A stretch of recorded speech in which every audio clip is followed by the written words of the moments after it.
Hi, I'm Kath from Whole Healthy Me, and I thought that as we begin this journey of really discovering what makes up health and wellness, we spoke earlier in the week about the 3 foundations. So it's healthy diets, it's movement, and it's spiritual connection.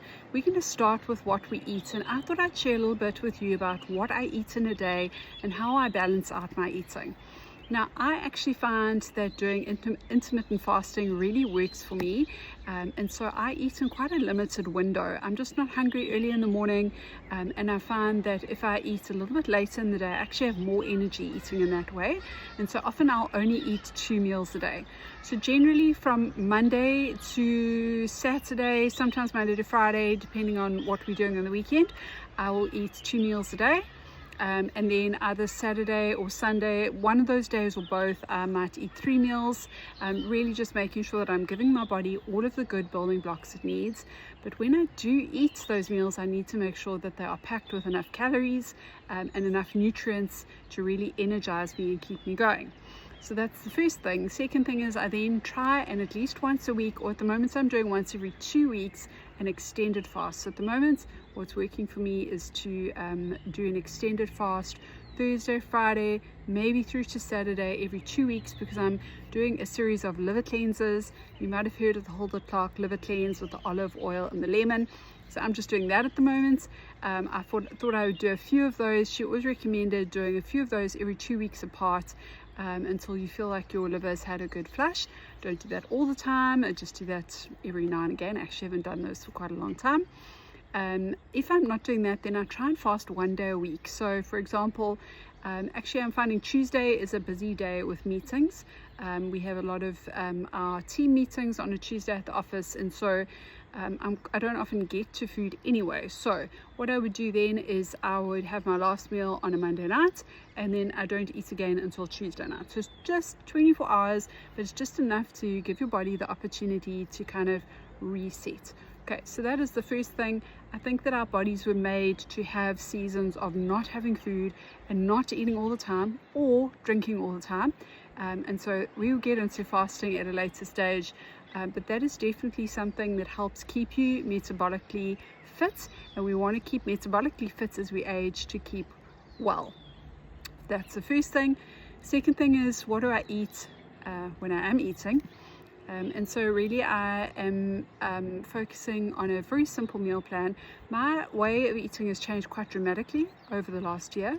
I used to eat very much plant-based, but actually the more I'm learning about this and experimenting with this, I'm finding that a lot of plant-based foods can actually be very tough on the digestive system, especially raw foods. And so there was very much a thinking in the health and wellness space that raw was best, but actually if you have a digestive system that is really stressed, sometimes especially raw vegetables can be very tough on your system.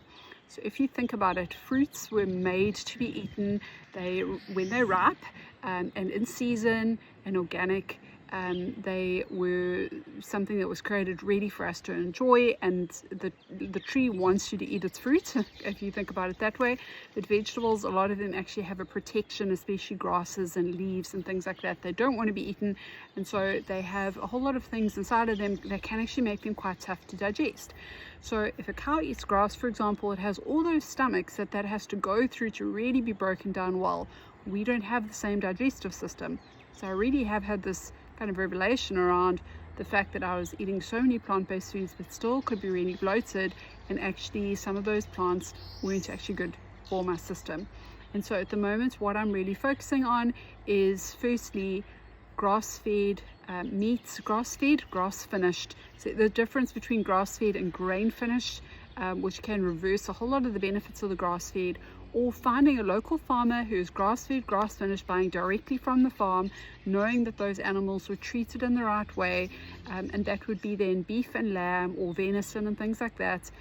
So having good quality meats. If you are going to eat chicken, pasture raised. Free range is not a thing. It's just a better term for that chicken had a little bit more space than a non-free range. And antibiotic free is obviously great, but they still fed a lot of grains, and that means that those animals can be producing fats that are not good for your system and be very inflammatory. So we want to be looking for pasture raised. So again, you've got to find a farm and try and buy directly. That will go for eggs as well. Must be pasture raised and they have the right omegas in them, and they're going to be less inflammatory on the system. And then wild caught fish. So the thing is, meat is not the baddie if you're getting the right kinds of meat. Okay, so meat, dairy. Now this is something I've really had to change my thinking on. Some people do have a sensitivity to dairy, but you want to be looking for dairy from A2 animals. So like a Jersey cow, they are the original cattle. Sheep and goats also produce A2 dairy, and that it means that the casein or the protein in that dairy is not as inflammatory for us because our own milk is A2. If you're buying A1 dairy, that is going to be more inflammatory, and especially if it is not raw, if it's been pasteurized, taken to high temperatures, long life, things like that, that is not a milk that is going to be good for you. But a raw dairy from an A2 cow is going to be full of natural probiotics, especially if it is fermented, so making your own yogurts, your own cheeses. So I buy a raw A2 cream. I make my own creme fraiche. I eat actually a lot of that. I still find that the raw milk portion, if I make my own yogurt, can still make me quite congested, but the cream works better for me. So you've got to find what works for you. Okay, so meat, grass-fed, grass-finished meat, or pasture-raised or wild-caught dairy, raw, A2. Then some vegetables, I'm finding things like rockets. I used to hate rocket, but I prepared in a certain way that I actually really enjoy. So I pretty much every night have a big rocket salad. I cover it in lemon, olive oil, I squish it up by hand, so make it a bit earlier than I'm going to eat. Obviously let it sit for a bit, let that oil and that lemon soften it with a little bit of Celtic salt, and then that rocket is a liver. It's actually a bitter herb, and so it's great for activating the liver. If you are okay with lightly steamed cruciferous, or even, it doesn't have to actually be lightly steamed because it can be difficult to digest, so broccoli, cauliflower, things like that. Carrots and root veg now and again, so like sweet potato and carrots and things like that. So look at the veg that really is going to suit your system. I think if you are struggling with any bloating or digestive discomfort, you want to go back to a very simple diet, and then you want to slowly add things in and see how your body is reacting to certain things. Then fruits. Now, interestingly enough, I really am focusing more on grass-fed meats and fruits, an interesting combination. You can't eat them too close together, but what I'll do is my first part of the day I'll have the raw dairy and fruits. I actually normally have breakfast probably anywhere between, or first meal of the day, which is breaking your fast, anywhere between 12 and 2 p.m. And then I'll have my fermented cream with some fruits and stewed apples. Stewed apple, I add a probiotic into it. We'll talk more about this when I focus on a fruit week and talk more about fruits. To ferment up those sugars, and it really helps activate that probiotic, and apple is full of pectin, which is great for the gut. Berries are phenomenal, but they can be very sprayed with all sorts of chemicals, and so you really want to look for organic. And then things like kiwi fruit, cranberries are great. Pomegranates is wonderful. So yeah, certain fruits. And what am I leaving out?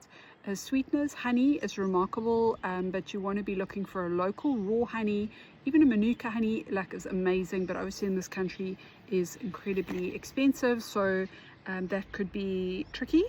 Have I left anything out? We've spoken about eggs as well. Eggs are wonderful, but they must come from pasture-raised chickens. And interesting that you might feel like you're sensitive to eggs, but sometimes it's the way they're cooked. So if you feel like you eat a boiled egg and it makes you feel a bit funny, try it in another way, poached or scrambled. It actually can make a difference in terms of how the egg is produced, and you want to have the yolk because the yolk is where the protein is. Okay, we've spoken about honey. Is there anything else I haven't spoken about?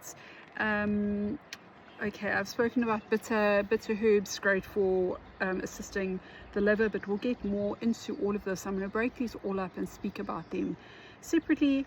Yeah, so I think that's it for today. So I'm going to be eating at the moment between 12 and 2. I'm eating a creme fraiche that I make myself, fermented cream.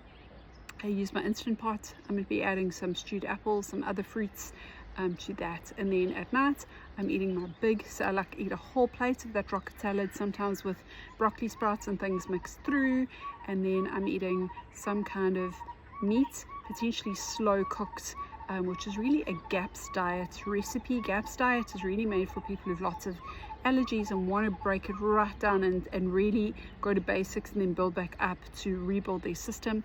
And they do something wonderful called a meat stock recipe, which is slowly cooking meats. But yes, I'm going to get more into this in the weeks to come. So if you're interested, follow along, and we're going to be learning a lot together and building a healthy foundation for 2026.